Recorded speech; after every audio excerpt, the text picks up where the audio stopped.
जरा सोचिए कि जो बंधन हम महसूस करते हैं और जिस आज़ादी के लिए हम तरसते हैं, वो सब कुछ सिर्फ हमारे दिमाग में है। नहीं, ये कोई आजकल का नया विचार नहीं है। ये तो एक बहुत पुराने ग्रंथ अष्टावक्र गीता की मूल शिक्षा है, जिसके राज आज हम मिलकर खोलेंगे। तो ये है अष्टावक्र गीता, एक ऐसा गहरा संवाद जो धीरे धीरे आगे बढ़ने का नहीं बल्कि एक ही झटके में तुरंत आत्म साक्षात्कार का वादा करता है।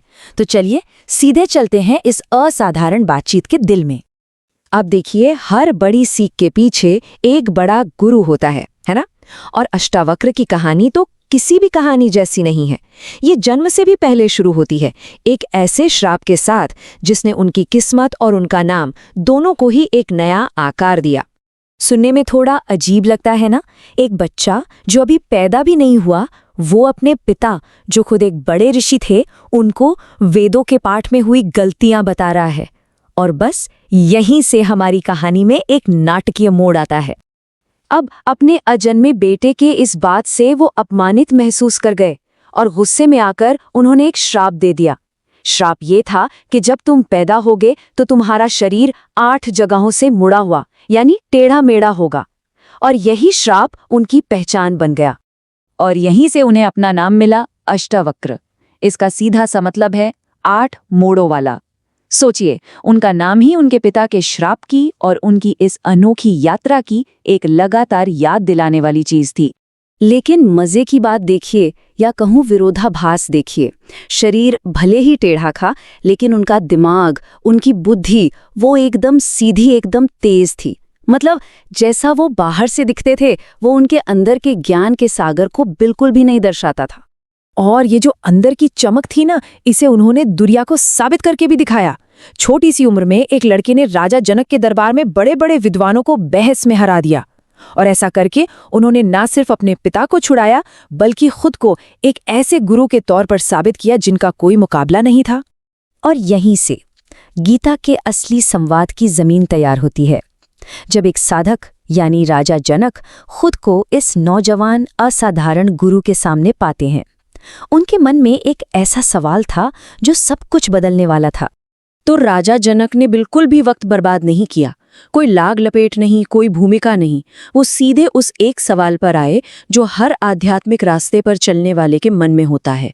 और यही एक सवाल इस पूरी बातचीत की नींव है। और अष्टावक्र का जवाब हैरान करने वाला सीधा था। कोई लंबे चौड़े कर्मकांड नहीं, कोई सालों की साधना की बात नहीं। उनका संदेश बहुत ही सरल था। ये शरीर तुम नहीं हो, ये मन भी तुम नहीं हो। तुम तो वो शुद्ध चेतना हो जो बस सब कुछ देख रही है, एक साक्षी। बस इस सच को पहचान लो और तुम इसी पल आजाद हो। और कमाल की बात यह है कि जनक को ये बात समझ आ गई तुरंत। कोई स्ट्रगल नहीं, कोई शक नहीं। जैसे ही उन्होंने ये शब्द सुने, उनकी पहली प्रतिक्रिया बस हैरानी और खुशी की थी। अपने असली अमर स्वभाव को पहचानने की खुशी। एक पल और ज्ञानोदय हो गया। लेकिन रुकिए, ये तो बस शुरुआत थी। इसके बाद जो हुआ वो गुरु और शिष्य के बीच एक बहुत ही गहरी बातचीत थी। इसमें अष्टावक्र ने जनक की इस नई समझ को परखा, उसे और गहरा किया, ताकि ये पक्का हो जाए कि ये बस एक पल का ख्याल नहीं बल्कि एक पक्की हकीकत है। तो यहाँ अष्टावक्र अपनी मूल शिक्षा को और साफ करते हैं। वो कहते हैं कि असली बंधन बाहर की चीजें नहीं है, बल्कि उन चीजों पर हमारे मन का जो रिएक्शन करने का तरीका है वो है। देखिए, किसी चीज की इच्छा करना या किसी बात का दुख मनाना, किसी चीज को अपनाना या ठुकराना, यही तो बंधन के धागे हैं। असली आजादी तो तब है जब मन बस देखता है, इन सब में उलझे बिना।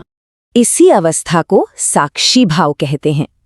इसे ऐसे समझिए जैसे कोई नदी के किनारे बैठा है और उसके विचार और भावनाएं पानी की तरह बह रही हैं। वो नदी में कूदता नहीं है, वो बस देखता है। बस यही ठहराव, यही शांत होकर देखना अष्टावक्र की शिक्षा का सबसे अहम हिस्सा है। इसके बाद अष्टावक्र जनक को अहंकार के पूरी तरह से खत्म होने के रास्ते पर ले जाते हैं। ये एक तरह से 4 कदम हैं। पहला, जानो कि तुम एकदम शुद्ध हो, तुम्हें कोई चीज छू नहीं सकती। दूसरा, देखो कि ये पूरा ब्रह्मांड तुम ही से पैदा होता है। तीसरा, दुनिया के मायावी स्वभाव को समझो। और आखिर में, सुख और दुख से परे अपने असली स्वभाव में टिक जाओ। यही है खुद के पूरी तरह से विलीन हो जाने का रास्ता। और जैसे जैसे ये बातचीत अपने अंजाम तक पहुंचती है, जनक के बोलने के तरीके में एक बहुत बड़ा बदलाव आता है। अब वो कुछ बता नहीं रहे, बल्कि अब वो ऐसे सवाल पूछ रहे हैं जिनसे पता चलता है कि उनका मैं अब पूरी तरह से खत्म हो चुका है। उनके सवाल उन सारे फर्क को चुनौती देते हैं जिन्हें हम सच मानकर चलते हैं। दुनिया, साधक, ज्ञानी, उनकी इस नई दृष्टि में इन सब अलग अलग चीजों का कोई मतलब ही नहीं बचा। वो बस पूछते हैं, ये सब कहाँ है? और ये सवाल और भी गहरे होते जाते हैं, सीधे मैं की नींव पर चोट करते हैं। अब वो मैं और मेरा जैसे बुनियादी ख्यालों पर ही सवाल उठा रहे हैं, और ये इस बात का संकेत है कि अहंकार का ढांचा पूरी तरह से ढह चुका है। अपने आखिरी सवालों में तो जनक हकीकत की पूरी बनावट को ही तोड़ देते हैं। सृष्टि, विनाश, मंजिल, रास्ता, ये सवाल जवाब पाने के लिए नहीं पूछे गए।